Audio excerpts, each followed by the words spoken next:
Okay, this is going to be about Gus Grissom and his murder on the practice on the launch pad for the Apollo program, and he died on the training on the training pad along with White and Chafee.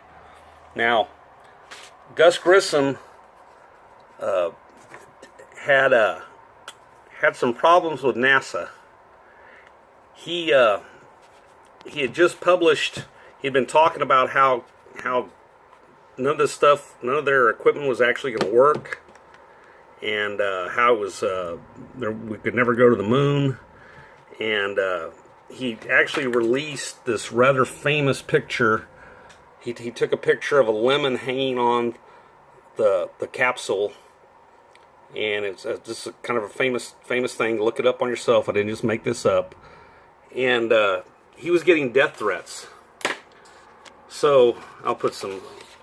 Anyway, here's a lot of paraphernalia I've collected. I literally have hundreds of items from NASA. Some are reproductions. Some of them the actual.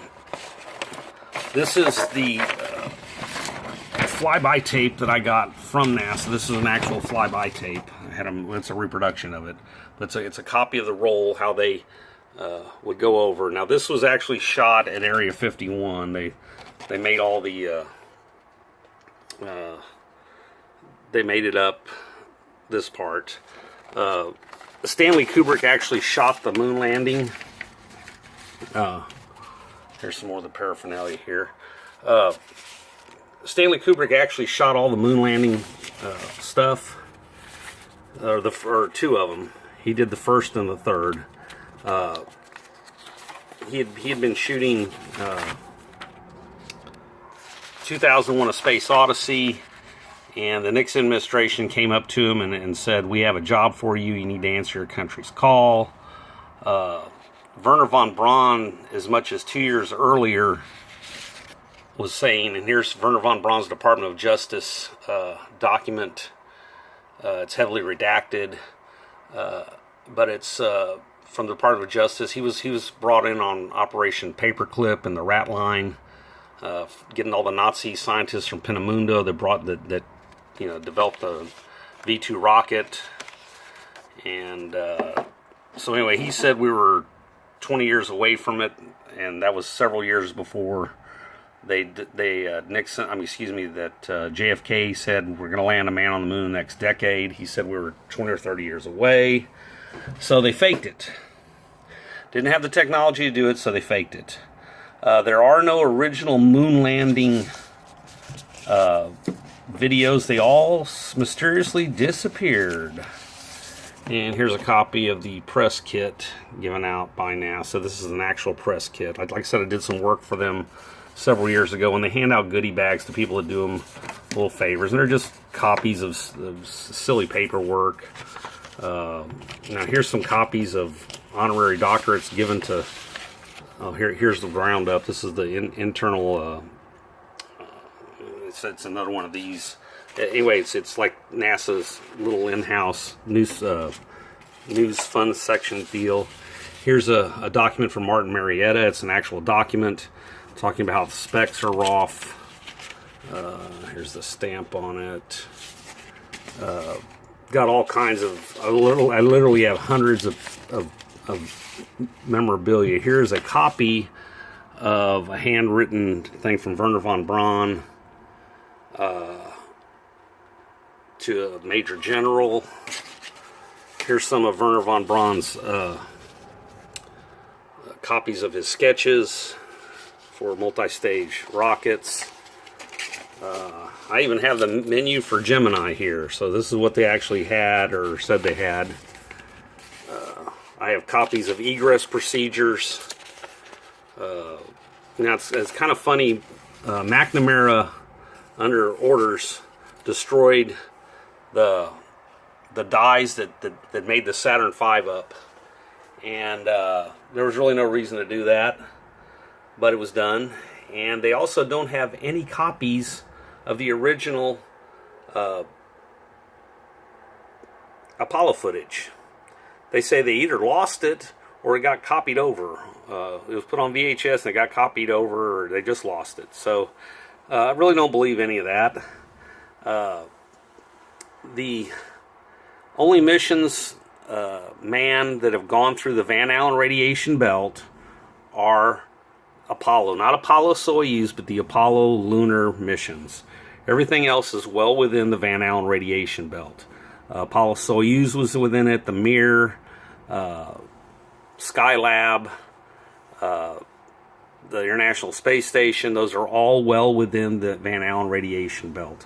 Now, the Learning Channel and Discovery Channel is running this thing about Project Orion, and Project Orion is, back into space, and they're gonna have to send this thing up there unmanned through the Van Allen radiation belt because there's deadly radiation there. Well, finally, one of the reporters kind of asked him, is like, well, why don't you just get one of the old, Apollo capsules, since they went back and forth through it several times, and the guy just kind of clams up and shuts up. So they faked it. They killed poor Gus Grissom and Chafee and White, and the FBI helped cover it up. And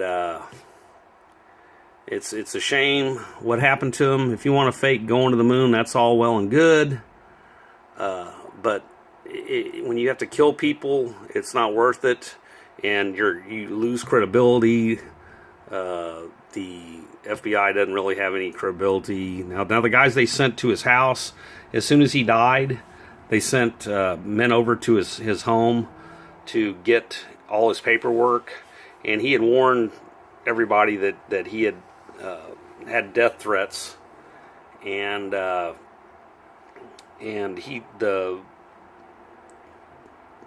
Apollo training mission on the pad was changed up. He wanted the mission controller to be in the pad, in the actual capsule with him. He refused. They changed the lock from the inside to the outside, and he even told his son, if something happens to me, what to look for, and his son found it, and so he was murdered, and the FBI covered it up. Now, the FBI agents that went to his house to see this thing, they were just probably following orders. But they were there within 2 hours, and that paperwork's never surfaced. The man that did the backup, that did the safety investigation of it, a man named Thomas Barron, wrote a 500-page scathing report about it, and he testified to Congress, and that report disappeared, and he died on railroad tracks along with his wife and child. So how many safety engineers have died on railroad tracks? I'm guessing just him in the history of the world. So he's probably dead, and they just rolled his car on there and to help cover it up. Anyway, his name was Thomas Barron, and he had a 500-page report. And you need to look up Bart Sabrell's A Funny Thing Happened on the Way to the Moon. He's got the most damning, it's about an hour-long documentary, and the last 10 minutes of it are the money, where you can see them where they're faking a low Earth orbit shot, saying that they're halfway to the moon and they're actually in low Earth orbit. So check that out. Like I said, Stanley Kubrick faked the lunar landing. He had all the sets ready from 2001: A Space Odyssey, and they just went in there and shot it. And so anyway, yeah, poor Gus and White and Chafee gave their life to keep this lie. Never went to the moon. Doubt we even went there mechanically, to be honest with you. I guess it's possible we could have gone there mechanically, but we definitely didn't go there with anybody. The Russians were in on it. They, it was they got the first satellite in orbit, and they got the first man in orbit, and they called it a draw. And so anyway, don't believe 80% of what NASA says is a lie. Everything on the Discovery Channel, all these stupid, they get these cosmologists, we know everything that's happened in the universe up until before the first 30 seconds of the universe happening. We're confident about that. Really? Okay. Well, anyway, check all that out. Bart Sibrel, Thomas Barron, Jay Weidner's got great stuff on the fake lunar landing. That's all I'm out.